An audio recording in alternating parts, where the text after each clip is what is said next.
إن الحمد لله نحمده ونستعينه ونستغفره ونعوذ بالله من شرور أنفسنا ومن سيئات أعمالنا من يهده الله فلا مضل له ومن يضلل فلا هادي له وأشهد أن لا إله إلا الله وحده لا شريك له وأشهد أن محمدا عبده ورسوله أما بعد. C'est donc sur la demande d'un de mes frères bien-aimés, touché par cette triste épreuve de voir son ou ses enfants s'éloigner peu à peu de l'islam, que nous décidons d'éveiller les consciences, les cœurs de ceux qui ont encore une lumière, une vie dans leur cœur.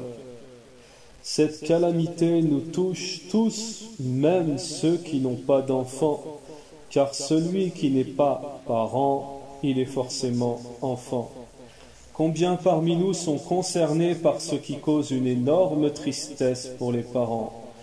Après avoir fourni tous les efforts possibles et fait toutes les causes possibles pour que ces enfants soient sur le droit chemin, Siratul Mustaqim, la religion de vérité, les parents voient leurs enfants changer de chemin, pris par la darwa, l'appel du shaitan, par les passions, les désirs, les ambiguïtés.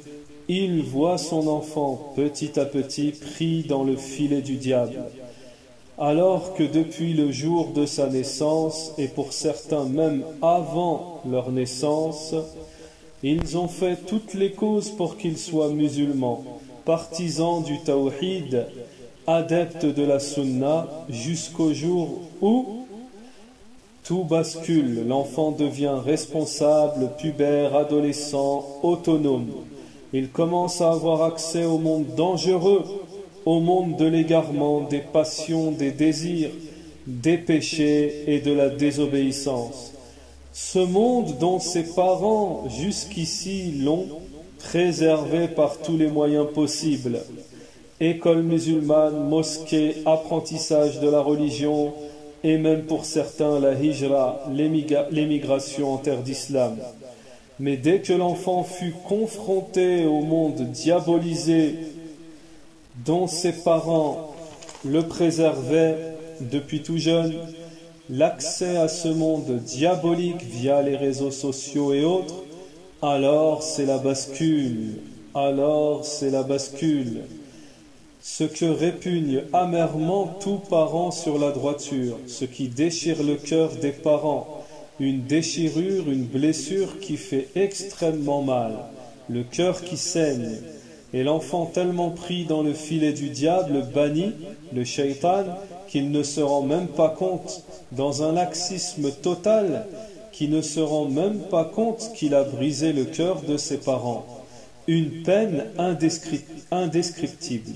Allahu Akbar, Allahu Akbar. Depuis tout petit, la naissance, ils t'ont préservé et t'ont éduqué par l'éducation la plus noble, celle du Coran et de la Sunna. Et à la première occasion, c'est la trahison de tout cela. Ne raisonnez-vous donc pas? Afala ta'qilun. Comment l'enfant peut-il, celui doué de raison, peut-il à la première occasion renier l'éducation, celle inculquée depuis la naissance, pour une passion, un désir, une ambiguïté de cette vie mondaine?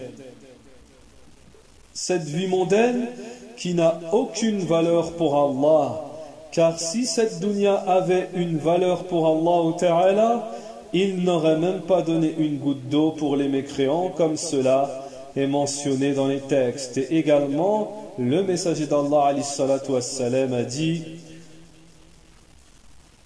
dans cette vie d'ici-bas, tout est maudit, sauf le rappel d'Allah et l'enseignant et celui qui apprend. Le stratagème du shaitan, c'est de procéder à l'égarement de l'enfant petit à petit.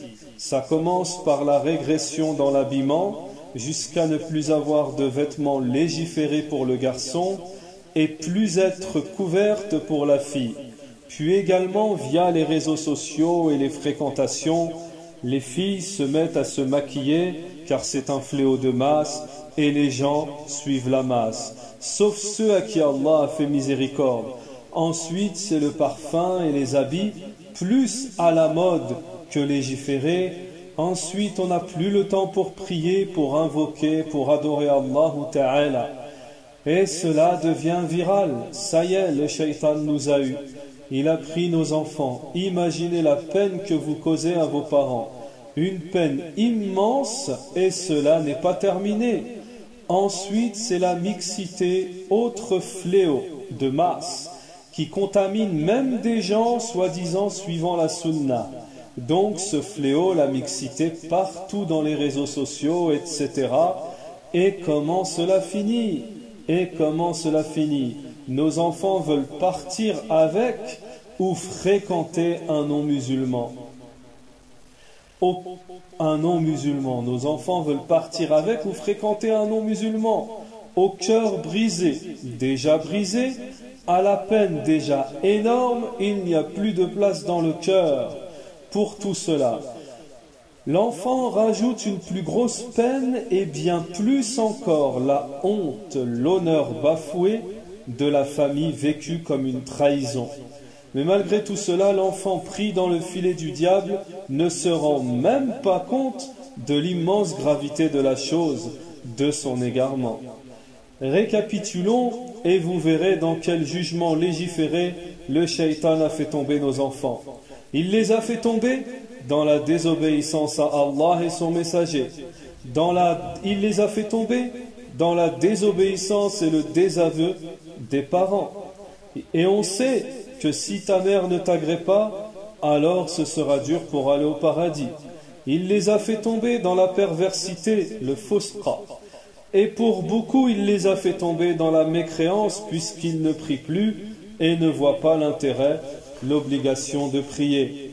Il les a fait tomber dans le haram, que ce soit fréquentation, garçon ou fille, ou toute œuvre illicite puisque la charia, la législation ne les intéresse plus. Ô vous enfants des musulmans, si vous connaîtriez la valeur de ce trésor qu'est l'islam, ce trésor qu'ont voulu vous faire partager vos parents depuis votre naissance, vous ne cracheriez pas dessus à la première occasion.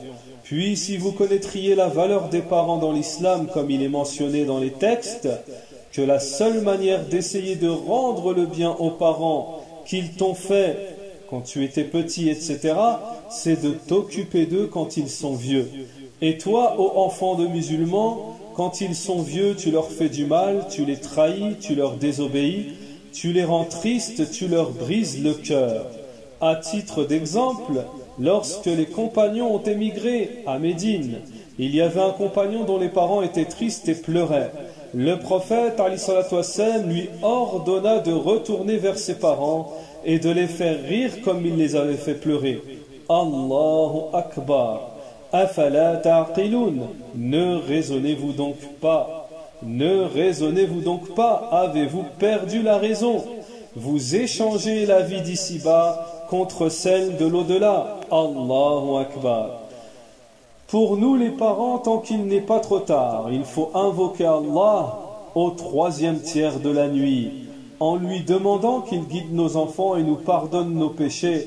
Et justement, à ce propos, il y a une invocation spécifique à dire pour la guider de nos enfants. Apprenez-la par cœur, ne la négligez pas.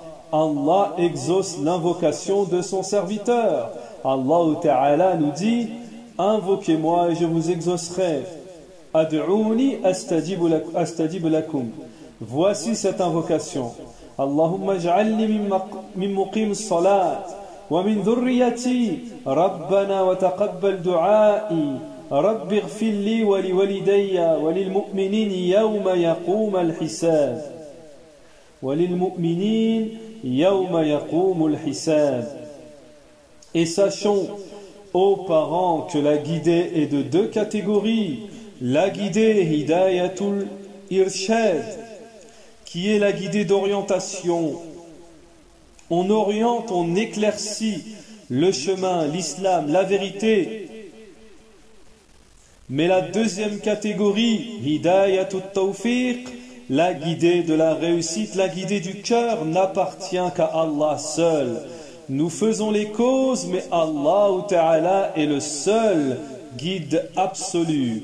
Et c'est celui qu'Allah guide, nul ne peut l'égarer, et celui qu'Allah égare, nul ne peut le guider. Wa subhanaka Allahumma wa bihamdik, wa ashhadu an la ilaha illa ant, wa astaghfiruka wa atubu ilayka, wa sallallahu wa sallam ala nabiyyina Muhammad, wa ala alihi wa sahbihi ajma'in.